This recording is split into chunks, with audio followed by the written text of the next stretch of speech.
دوستو، اگر آپ لوگ بھارت، پاکستان یا اس جیسے دنیا کے کسی بھی ایسے حصے میں رہتے ہیں کہ جہاں پر ہندی اور اردو جیسی زبانیں بولی اور سمجھی جاتی ہیں، تو آپ لوگوں نے بھی ترم خاں والی کہاوت تو ضرور سنی ہوگی۔ یعنی جب بھی ایک انسان کوئی بھی ایسا کام کرنے کی کوشش کرتا ہے کہ جو اس کی اوقات یعنی اس کی پکڑ سے باہر ہوتا ہے، تو اس کو دوسرے لوگوں کی طرف سے تانا مارتے ہوئے ترم خاں کی مثال دی جاتی ہے اور کہا جاتا ہے کہ ترم خاں بننے کی کوشش کیوں کرتے ہو، یا پھر یہ کہا جاتا ہے کہ بڑے ترم خاں بنے پھرتے ہو۔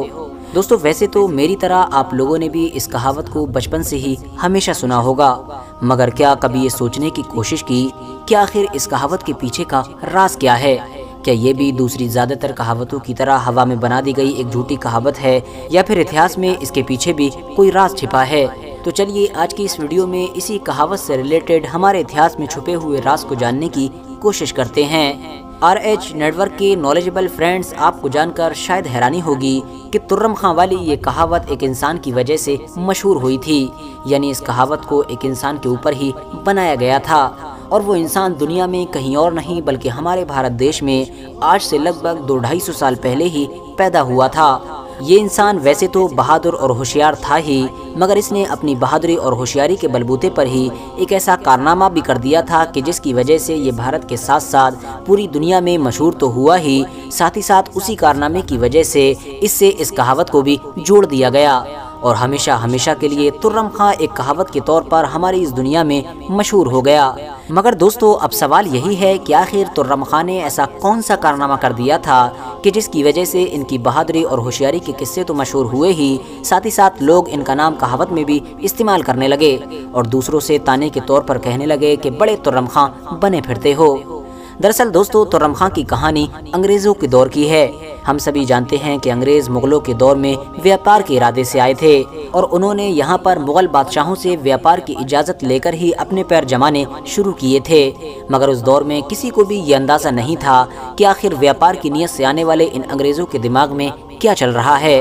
یہ لوگ اس وقت تک تو شانت رہے کہ جب تک مغل سلطنت کی گدی پر اورنگزیب عالمگیر جیسا طاقتور انسان بیٹھا ہوا تھا، مگر جیسے ہی مغل سلطنت کے چھٹے اور آخری طاقتور بادشاہ یعنی اورنگزیب عالمگیر کی 707 عیسوی میں وفات ہوئی، ویسے ہی انگریزوں نے اپنے اس مشن کو کھلے طور پر اب بڑی تیزی کے ساتھ پورا کرنا شروع کر دیا۔ کمزور اور ٹوٹتی ہوئی مغل سلطنت کا فائدہ اٹھا کر انگریزوں نے وقت کے ساتھ ساتھ بھارت کے الگ الگ علاقوں پر قبضہ کرنا شروع کر دیا تھا۔ انہوں نے سب سے پہلے بنگال کے نواب سے بنگال کو چھینا، میسور کے ٹیپو سلطان سے میسور کو چھینا، اس کے بعد مراٹھاؤں سے ان کے علاقے کو چھینا، اور پھر سکھوں سے بھی ان کے علاقے کو چھین لیا۔ اس طرح سے وقت کے ساتھ ساتھ لگ بھگ سارے ہی علاقوں کو انگریز کسی نہ کسی طرح سے چھینتے چلے گئے اور پورے ہی بھارت پر قبضہ جماتے چلے گئے، اور اس طرح سے ایک وقت وہ آیا کہ جب پورے کے پورے بھارت علاقے پر، کہ جس میں آج کے دور کا پاکستان اور بنگلہ دیش جیسا علاقہ بھی شامل تھا، انگریزوں کا ڈائریکٹلی یا انڈائریکٹلی قبضہ تھا،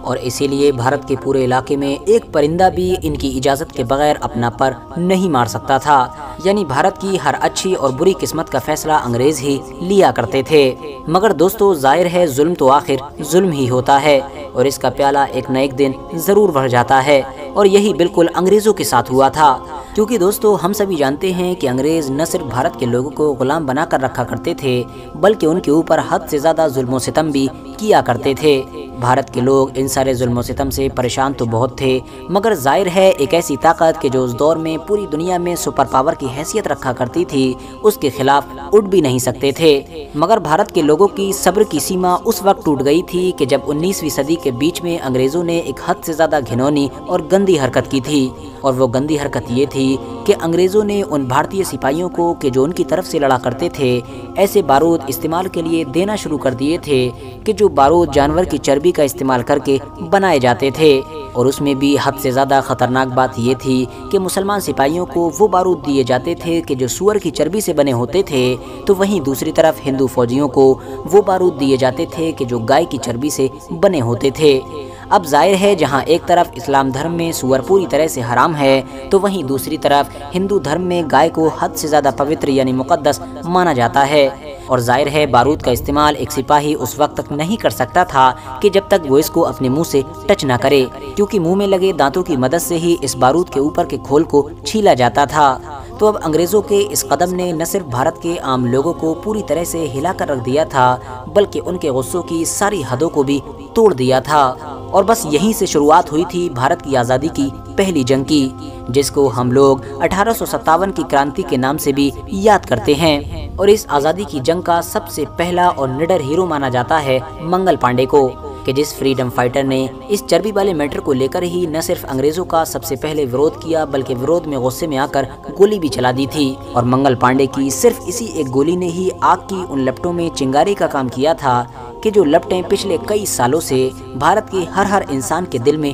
دہک رہی تھیں۔ انگریزوں نے منگل پانڈے کی اس کرانتی کا اثر جب بڑھتے ہوئے دیکھا تو انہوں نے منگل پانڈے کو پھانسی دے دی، مگر ظاہر ہے منگل پانڈے کی پھانسی سے یہ ودروہ اور زیادہ بڑھ گیا تھا، اور دیکھتے ہی دیکھتے پورے نارتھ انڈیا میں لوگوں نے چھوٹے اور بڑے ہر شہر میں انگریزوں کے خلاف تلواریں اٹھانا شروع کر دی تھیں۔ زیادہ سے زیادہ جوان بھارتی لوگ دلی کی طرف بڑھنے لگے تھے، اور دلی پہنچ کر انہوں نے آخری مغل بادشاہ یعنی بہادر شاہ ظفر کہ جو آلریڈی حد سے زیادہ کمزور اور بزرگ ہو چکے تھے، ان سے یہ ریکویسٹ کی کہ آپ ہمارے اس آزادی کی لڑائی کی لیڈرشپ کریں، اور اس طرح سے ان کو اپنا بادشاہ قبول کرتے ہوئے ان کو اپنی اس لڑائی کا سپہ سالار بنایا۔ اور اس طرح سے بہادر شاہ ظفر کی لیڈرشپ میں بھارت کے سبھی دھرموں اور جاتیوں کے لوگوں نے مل کر انگریزوں کے خلاف اپنی آزادی کی پہلی جنگ کی شروعات کی، اور یہیں سے ہی شروعات ہوتی ہے ترم خان کی کہانی کی۔ دراصل دوستو، ترم خان کا تعلق نارتھ انڈیا سے نہیں بلکہ حیدرآباد سے ہوا کرتا تھا، اور حیدرآباد صوبے کی گنتی اس دور میں بھارت کے سب سے امیر علاقوں میں کی جاتی تھی۔ حیدرآباد کے جو نظام ہوا کرتے تھے وہ انگریزوں کے خلاف بالکل بھی لڑنے میں انٹرسٹڈ نہیں تھے، کیونکہ ان کا تو شروع سے ہی انگریزوں کے ساتھ تال میل بالکل ٹھیک ٹھاک رہا کرتا تھا۔ مگر ظاہر ہے وہاں کے نظام بھلے ہی انگریزوں کے خلاف لڑنے میں انٹرسٹڈ نہیں تھے، لیکن عام لوگ بالکل نارتھ انڈیا کے لوگوں کی طرح ہی نہ صرف انگریزوں سے حد سے زیادہ خفا تھے بلکہ ان کو مار بھگانے کی اچھا رکھا کرتے تھے۔ اسی لیے جیسے ہی آزادی کی اس پہلی جنگ کی خبر حیدرآباد کے عام لوگوں تک پہنچی تو عام لوگوں نے کھڑا ہونا شروع کر دیا۔ خاص طور سے وہاں کے جو چھوٹے چھوٹے زمیندار تھے انہوں نے اپنے سپاہیوں کو تیار کرنا شروع کر دیا، اور ہر حال میں انگریزوں کو بھگانے کے لیے تیار ہو گئے۔ ایسے ہی ایک بڑے اور مشہور زمیندار کا نام ہوا کرتا تھا چیدہ خان، وہ بھی اپنے سپاہیوں کے ساتھ دلی کی طرف نکل پڑے۔ انہوں نے جانے سے پہلے سوچا تھا کہ شاید انگریزوں کے خلاف حیدرآباد کے نظام ان کی مدد کریں گے، مگر ایسا بالکل ہوا نہیں، اور نتیجہ یہ ہوا کہ انگریزوں نے چیدہ خان کو گرفتار کر لیا، اور بس یہیں سے شروعات ہوئی ترے باز خان کی، کہ جس کو ہم لوگ ترم خان کے نام سے بھی جانتے ہیں۔ دراصل چیدہ خان کے گرفتار ہوتے ہی حیدرآباد کے عام لوگوں میں ہلچل مچ گئی تھی، اور لوگ ایک دوسرے کی طرف امیدوں کی نگاہ سے دیکھنے لگے تھے۔ ایسے میں ترے باز خان کے جن کو پہلے کوئی بھی نہیں جانا کرتا تھا، انہوں نے آگے آ کر حیدرآباد کے لوگوں کی لیڈرشپ کرنا شروع کی، اور انگریزوں کے خلاف اس لڑائی میں حیدرآباد کے لوگوں کے ہیرو بنے۔ ترے باز خان نے سب سے پہلے 5 سے 6 ہزار لوگوں کی فوج کو اکٹھا کیا، جس میں زیادہ تر عام لوگ تھے، یعنی ایسے لوگ کہ جنہوں نے پہلے کبھی بھی نہ تو جنگ لڑی تھی اور نہ ہی ان کو اس بارے میں زیادہ کچھ جانکاری تھی۔ اور اس کے بعد وہ فوراً انگریزوں کی اس ریزیڈنسی کی طرف نکل پڑے کہ جہاں پر چیدہ خان کو قیدی بنا کر رکھا گیا تھا، کیونکہ ترے باز خان کا یہ پلان تھا کہ سب سے پہلے وہ چیدہ خان کو چھڑائیں گے اور اس کے بعد انگریزوں کو ماریں گے۔ مگر افسوس کی بات یہ تھی کہ ترے باز خان کے اس پلان کی انگریزوں کو پہلے ہی خبر ہو چکی تھی، کیونکہ ترے باز خان کے کسی اپنے ہی انسان نے غداری کر کے پہلے ہی انگریزوں سے مخبری کر دی تھی۔ اسی لیے ترے باز خان یعنی ترم خان کے پہنچنے سے پہلے ہی انگریزوں نے اس جگہ پر توپ، بارود، گولی اور اس طرح کے سبھی ہتھیار تیار رکھ رکھے تھے۔ دوستو، ترم خان جب وہاں پر پہنچے تو ان کے یہ دیکھ کر ہوش اڑ گئے تھے کہ انگریز تو پہلے سے ہی حملے کے لیے تیار تھے۔ آخرکار شام 6 بجے لگ بھگ دونوں طرف سے یہ جنگ شروع ہوئی، اور اس جنگ میں جہاں ایک طرف انگریزوں کی طرف سے گولے، بارود اور بندوقوں کی برسات ہو رہی تھی تو وہیں دوسری طرف ترم خان کی فوج کے پاس لاٹھی ڈنڈوں اور تلواروں کے سوا کچھ نہیں تھا۔ مگر اس کے باوجود بھی ترم خان نے بڑی بہادری کے ساتھ مقابلہ کیا، اور اتہاس کار یہ مانتے ہیں کہ ایسے برے حالات میں بھی ترم خان پیچھے نہیں ہٹے، اور بیچ میں جو دیوار موجود تھی یعنی انگریز اور ترم خان کی فوج کے بیچ جو موٹی اور طاقتور دیوار موجود تھی، اس کو ترم خان نے اپنے طاقتور جسم کے بلبوتے پر اکیلے ہی گرا دیا تھا۔ انگریزوں کے پاس اتنے طاقتور ہتھیار ہونے کے باوجود بھی یہ جنگ صبح 4 بجے تک چلتی رہی تھی۔ مگر ظاہر ہے ایسے عام لوگ کہ جن کو لڑنے کا کوئی خاص تجربہ بھی نہیں تھا اور ان کے پاس ہتھیار بھی نہیں تھے، تو وہ ان لوگوں کا مقابلہ کیسے کر سکتے تھے کہ جو نہ صرف جنگیں لڑنے میں ایکسپرٹس تھے بلکہ ان کے پاس اس دور کے آدھونک ہتھیار یعنی توپیں تک موجود تھیں۔ اسی لیے اس جنگ میں ترم خان کی فوج کی ہار ہوئی اور لگ بھگ ترم خان کی زیادہ تر فوج ماری گئی، مگر ترم خان اپنی جان بچا کر وہاں سے نکلنے میں کامیاب ہو گئے تھے، اور ایسا مانا جاتا ہے کہ ترم خان ایک بار پھر سے ایک بڑی فوج اکٹھی کرنے کی کوشش کر رہے تھے، مگر افسوس کچھ دنوں کے بعد ہی انگریز ان کو جنگلوں سے گرفتار کرنے میں کامیاب ہو گئے تھے، اور ایسا مانا جاتا ہے کہ انگریزوں نے ان کی پہچان اس نشان کے ذریعے سے کی تھی کہ جو ان کے چہرے پر موجود تھا۔ اب ظاہر ہے دوستو، جتنے بھی لوگوں نے انگریزوں کے خلاف پہلی جنگ آزادی میں ہتھیار اٹھانے کی کوشش کی تھی، ان کو بری سے بری خطرناک سزائیں دی گئی تھیں، کیونکہ انگریز چاہتے تھے کہ ہم ان لوگوں کو ایسی سزائیں دیں کہ جس کو دیکھ کر دوسرے لوگ کبھی بھی ہمارے خلاف ایسا کرنے کی کوشش نہ کر سکیں۔ دوسرے فریڈم فائٹرز کی طرح ترے باز خان کے ساتھ بھی انگریزوں نے ایسا ہی کیا۔ ایسا مانا جاتا ہے کہ ان کو ان کے بالوں کے ذریعے سے سڑکوں پر گھسیٹتے ہوئے لے جایا گیا تھا۔